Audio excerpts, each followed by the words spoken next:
Hello guys, कैसे हैं आप लोग। ये मेरा पहला वीडियो और ये पूरा रिलेटेड होगा health and fitness related issues को लेकर के। जो भी फिजिकल अलार्मिंग सिचुएशंस है, कंडीशंस है, उसके रिलेटेड मैं आप लोगों की थोड़ी बहुत जो भी कन्फ्यूजन है, जो भी लेमैन को एक जनरल पब्लिक को जो कन्फ्यूजन होता है, उसमें दूर करने की कोशिश करूँगा और एक दो आदमी का भी जनरली दूर हो जाए तो अपने आप को ये ब्लॉग बनाने का मकसद सफल हो जाएगा। मेरा नाम है डॉक्टर आनंद। तो चलिए इसका पहला ब्लॉग शुरू करते हैं। और जैसे ही पहला ब्लॉग है, सॉरी, पहला पहला है, थोड़ी बहुत मिस्टेक होती है। तो पहला ब्लॉग ये पूरी तरीके से कंसर्न होगी उस सिचुएशन को लेकर के, जब आप लेफ्ट जाइए, राइट जाइए, ईस्ट वेस्ट नॉर्थ साउथ, जहाँ भी जाइए एक ही चीज़ सुनने को मिलती है। उसका नाम है SARS-CoV-2, जो मेडिकली इसको टर्म दिया गया है और जनरल पब्लिक इसको बोलते हैं कोविड-19। और जो रिलेटेड है कोरोना वायरस को लेकर के, सभी लोगों को पता है। तो अभी प्रेजेंट सिचुएशन कोरोना वायरस का क्या है, सभी लोगों को पता है। The number of application substantially on the rise है। मगर इसमें रे ऑफ होप ये है कि the number of recover cases, जितने भी लोग केसेज पॉजिटिव होने के बाद जो रिकवर कर रहे हैं, उसका नंबर भी तकरीबन बहुत ही बढ़ रहा है। अनफॉर्चुनेटली इसके रिलेटेड कुछ अनफॉर्चुनेट डेथ भी हुए हैं, उसको आप अब अनफॉर्चुनेटली कह सकते हैं, क्योंकि जितने number of active cases reported हुए हैं उसके तुलनात्मक रूप में डेथ भी रिपोर्टेड हुई है। तो सबसे पहले इसकी शुरुआत हुई थी चाइना के वुहान सिटी में, वो एपिसेंटर था, वहाँ से आउटब्रेक शुरू हुआ, वहाँ पर कुछ 1000 डेथ हुई। उसके बाद ये ट्रांसफर हो गया इटली में कुछ 20,000 29,000 लगभग डेथ वहाँ पर भी रिपोर्ट हुई है। उसके बाद अभी के करंट सिचुएशंस में सबसे मेजर एपिसेंटर पूरे वर्ल्ड का बना यूनाइटेड स्टेट्स, वहाँ पर तो बहुत ही ज़्यादा डेथ हुई है। और यूनाइटेड स्टेट्स में भी सबसे मेजर सिटी में जहाँ पर सबसे maximum number of death report हुई है वो है न्यूयॉर्क सिटी। तो अभी यहाँ से जैसे ही तीन मेजर सिटीज़ में तो बहुत ही मेजर नंबर ऑफ, उसके बाद यूरोपियन नेशंस में तो इसने तो पूरी तरीके से तबाही मचा ही चुकी है। और अभी साउथ एशियन नेशंस की बात करें तो इंडिया में भी इसका आउटब्रेक एक तरह से हो ही चुका है। मोर देन 90,000 केसेस रिपोर्ट हो चुकी हैं, लगभग 2900 जितने भी डेथ वहाँ पर रिपोर्ट हो चुके हैं इंडिया में भी। और इसीलिए सिचुएशंस बहुत ही ग्रेव कह सकते हैं। इसमें थोड़ा बहुत आप लोगों को तो कोई भी लाइटली यहाँ पर नहीं लेनी चाहिए, सावधानी अपनानी चाहिए, कुछ प्रिकॉशनरी स्टेप्स भी लेने चाहिए। और जितने भी गवर्नमेंट, स्टेट गवर्नमेंट, चाहे किसी भी देश के हैं, वो सब कुछ रिलेटेड जितने भी आपके प्रिकॉशनरी स्टेप्स आप ये आप लोगों को बता चुके हैं कि ये सैनिटाइजर यूज़ करें, बाहर जाते हुए मास्क यूज़ करें, कोई भी पब्लिक प्लेस में आप लोग जा रहे हो, अगर गलती से भी कोई चीज़ को छू लेते हैं तो वहाँ पर सैनिटाइज यूज़ करें, सब में सैनिटाइजर आता है उसका प्रयोग करें। और किसी भी सोशल डिस्टेंसिंग मेंटेन करें। अगर कोई भी आप लोगों को शंकास्पद व्यक्ति आपके मोहल्ले में, आपके गाँव में, तो उससे तकरीबन आइसोलेशन में गवर्नमेंट अथॉरिटीज़ को इन्फॉर्म करें, उसको आइसोलेट में रखें।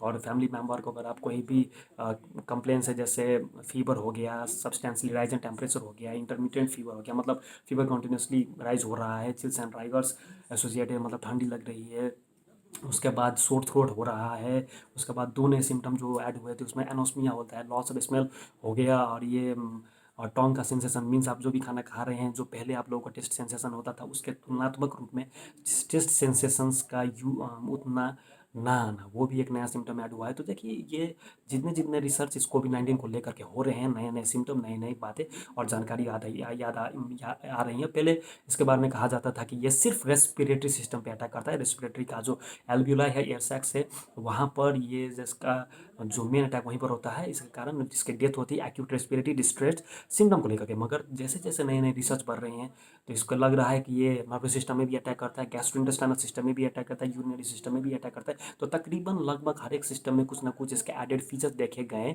हैं। चाहे कार्डियोवास्कुलर सिस्टम में भी अटैक करता है, मायोपैथी होता है, हार्ट का साइज बढ़ जाता है, कार्डियोमेगाली रिपोर्ट हुए हैं। इटली के कुछ जो भी डेथ पेशेंट है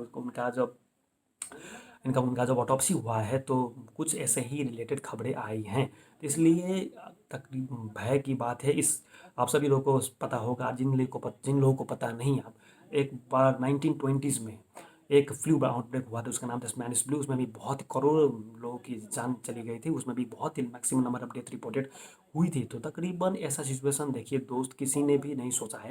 ये बहुत ही ग्रेव सिचुएशन है, कोई भी नहीं देखेगा। We are becoming a part of history. ये जो भी हम लोग देख रहे हैं आज से तकरीबन 50 साल 60 साल बाद, if we are lucky enough to survive, तो हम लोग फॉर्चुनेट होंगे कि ये कहानी बताने के लिए और एक तरह से अपने आप को खुशनसीब मनाने के लिए कि हम लोग बच के कोविड-19 को लेकर के। देखिए, अब कोविड-19 की सिचुएशन जितने भी ग्रेव हो रही हैं तो इसमें तो अब पूरा इकोनॉमिक शटडाउन हो चुका है, जो उसमें भी स्पेशली जो डेवलपिंग और थर्ड वर्ल्ड कंट्रीज़ को बिलोंग करते हैं उनका सिचुएशन बहुत ही ग्रेव है। मतलब जितने भी आप सब तकरीबन हर एक न्यूज़ चैनल में डेली रिपोर्ट आती रही है, जितने भी माइग्रेंट वर्कर जो माइग्रेट कर रहे हैं, क्योंकि उनके पास एम्प्लॉयमेंट तो है नहीं, खाने रहने के लिए उनके पास पैसे नहीं है। तो ऐसे में अनफॉर्चुनेट इंसिडेंट्स और एक्सीडेंट्स हो रहे हैं, बहुत maximum number of migrant workers की डेथ हो रही है। तो इसमें आप सभी लोगों से मैं दरख्वास्त करना चाहता हूँ, आप जहाँ भी हैं, अगर आप लोगों को रिलेटेड कोई भी माइग्रेंट वर्कर को आप देखते हैं कि आप थोड़ी बहुत भी उनकी मदद कर सकते हैं तो मदद उनकी ज़रूर कीजिए। तो चलिए, तो बहुत सारे लोगों के मन में क्वेश्चन होगा कि इस कोविड-19 को लेकर के वैक्सीन कब तक बनेगी?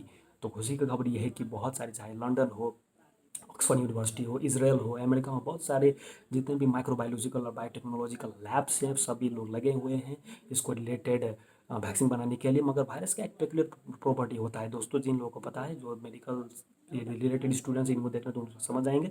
वायरस बहुत ही जल्द म्यूटेट करता है, मगर एक जो जेनेटिक कोडोन उसका जो होता है वो कुछ दिनों बाद, कुछ महीनों बाद वो चेंज हो जाता है। इसलिए ये ज़रूरी नहीं है कि जो आप एक ड्रग बनाएंगे, वही ड्रग जितने भी वेरिएंट्स हैं कोरोना वायरस के, चाहे वो यूरोप में हो, साउथ एशियन नेशंस हो, एक ही वैक्सीन काम करेगा। ये कर भी सकता है कि नहीं भी कर सकता है। उसके बाद वैक्सीन बनाने के बाद इन लोग का ट्रायल करना पड़ेगा। पहले एनिमल ट्रायल होगा, उसके बाद ह्यूमन ट्रायल होगा। तो आते आते इसमें बहुत ही अच्छा खासा वक्त लग सकता है। उसके बाद इसका सेंसिटिविटी भी टेस्ट होना पड़ता है, मीन्स कितना ये वैक्सीन इफेक्टिव है बिफोर जनरल पब्लिक को डिस्ट्रीब्यूट करने के लिए। तो अभी वैक्सीन कब तक मार्केट में आएगा इसके बारे में कोई भी कुछ नहीं बता सकता। 1 साल भी लग सकता है, 1.5 साल भी लग सकता है, 6 महीने भी लग सकते हैं। इसमें भी स्पेशली जो थर्ड वर्ल्ड कंट्रीज है, जो पुअर डेवलपिंग कंट्रीज है, उनमें वैक्सीन आने के लिए समय लगेगा। इसलिए अपने आप को पॉजिटिव रखना और सोचना कि वैक्सीन नहीं आ रहा है तो इसलिए मेरा क्या होगा।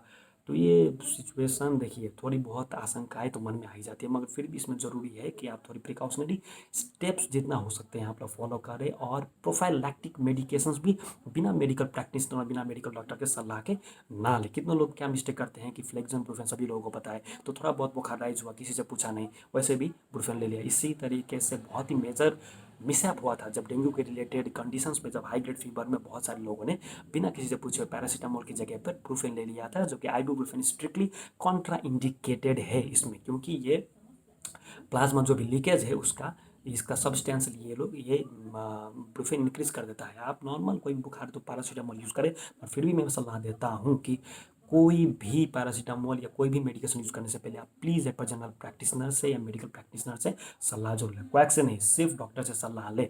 और कितने सारे लोग बहुत ही क्वैकिए लोग अफवाह फैलाते हैं कि एंटीबायोटिक खा लीजिए, एंटीबायोटिक से इसकी मदद हो जाएगी, एंटीबायोटिक एक बहुत इफेक्टिव है। तो सबसे पहले देखिए, एंटीबायोटिक जो बना होता है वो बैक्टीरिया के लिए बना होता है।